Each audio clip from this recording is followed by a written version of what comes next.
So the day before has finally released, and oh boy, this could have gone way better. While I wasn't able to get in on day one, I did manage to check out some streams of the game to get an idea of what to expect, and it appeared that it turned out to be not at all what was promised. Surprise, surprise. The game launched to a myriad of bugs, connection issues, and things got so bad with the community backlash, the day before Discord server had to be locked, since it was getting spammed with negative and unconstructive criticism. I primarily watched Big Fry's stream and saw a lot of this go down in real time, so it was interesting to see everything happening on day one from a spectator perspective. However, I did manage to get the game on day 2 and played it for myself to see what was going on, and that's primarily what I'm going to talk about today. But I also wanted to talk about the controversy surrounding the game first. To kick it off, the day before was promoted as an open world MMO survival game, and once it released into early access on Thursday, players discovered that it was not any of those things. The world is limited, survival mechanics are not as robust or important as Fantastic made it out to be, and it's not an MMO. Rather, something more akin to something like The Division or Destiny, often labeled as an MMO light. While it's important to bring these details to the conversation, I wanted to focus more on what the game actually is as of right now, and on its own merit. So let's get into that now. Despite all of the negative reviews and press, I do think there are some good aspects of the game. Getting right into it, the game actually looks pretty good. Visually, I was sucked into the world that was presented to me once I actually got into a raid. In addition to that, the overall atmosphere of the raid is one of threat and hostility. I did not feel safe when I was in a raid, and took care not to draw attention to myself as much as possible. As for the game itself, since it isn't an open world survival MMO, what it ended up being was an extraction shooter. The gameplay loop consists of entering a raid, looting, and extracting, all while completing missions for NPCs back in the town of Woodbury. What I enjoy about this is that it can act as an entry point for other extraction shooters. If you enjoy this gameplay loop, you might like Escape from Tarkov for a more tactical shooter approach, or Hunt Showdown for something more unique in both gameplay and setting. Now let's move on to the bad things that I've noticed over my own time with the game, as well as checking out gameplay from other creators. First thing is that there isn't any type of vaulting mechanic. In the year of our Lord 2023, we don't have a vaulting mechanic in a third-person extraction shooter, which I find to be strange as it feels like it should have been a part of this early access release. It's a small but incredibly important feature that should be a staple in these kinds of games. On top of that, there isn't any sort of melee mechanic, which would be useful in moments you run out of ammo for your firearms, or just want to keep a low profile but have enemies you want to dispatch.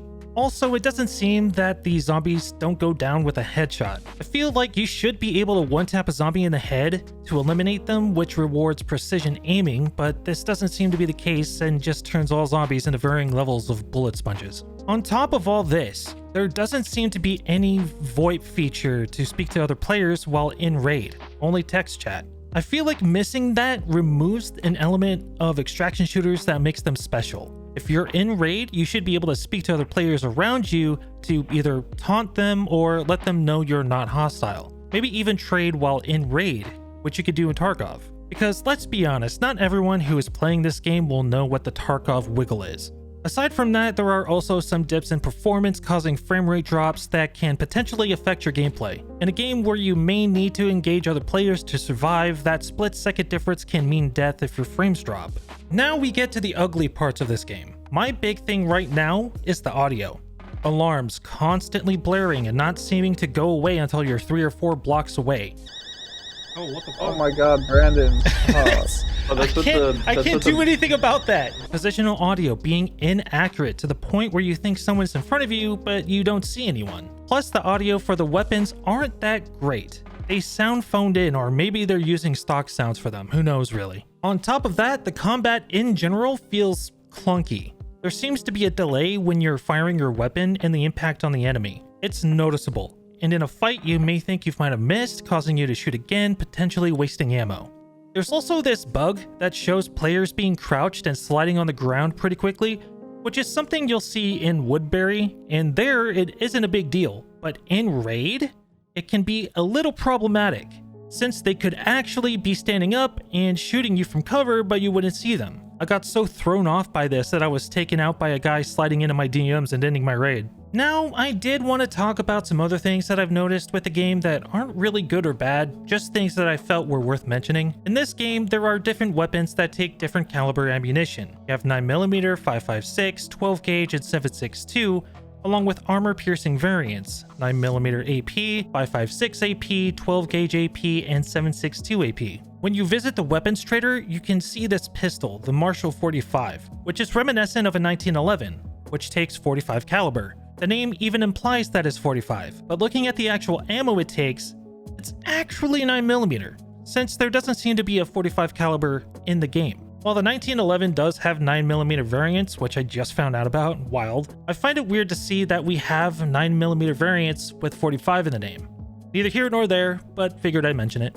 If I wanted to get really nitpicky, there's a weapon that's reminiscent of the M1 Garand, and it takes 7.62, but the real world equivalent takes 30-06. If you get down to it, the only difference between these two calibers is that 7.62 is a rimmed cartridge and the 30-06 is rimless, so I guess you can get away with that one.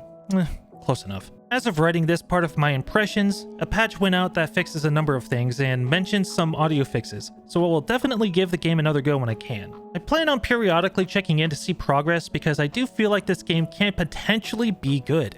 I understand that promises were made by the developer and they did not deliver on those promises, and it's fair to criticize them for that. However, as an extraction shooter, I feel like this could be a good gateway to the genre, like I mentioned before. So having this as an entry point to other extraction shooters like Hunt Showdown or Escape from Tarkov could be beneficial for the day before. Fantastic just needs to focus on getting this game in a more playable state while developing features that should have been there at launch, as well as new things to do. The day before can be a great game, but for now, save your money. If you're still interested in the game, I recommend waiting a while before jumping in because right now, it's not worth the price of entry. Well, that's about all I had for this one. Thanks for watching. Did you end up playing the day before? Have any burning critique on the game so far? Let me know in the comments below. If you liked the video, consider hitting those like and subscribe buttons as that always helps me out and I would absolutely appreciate it. That being said, stay hydrated, I hope you have a good one, and I'll catch you next time.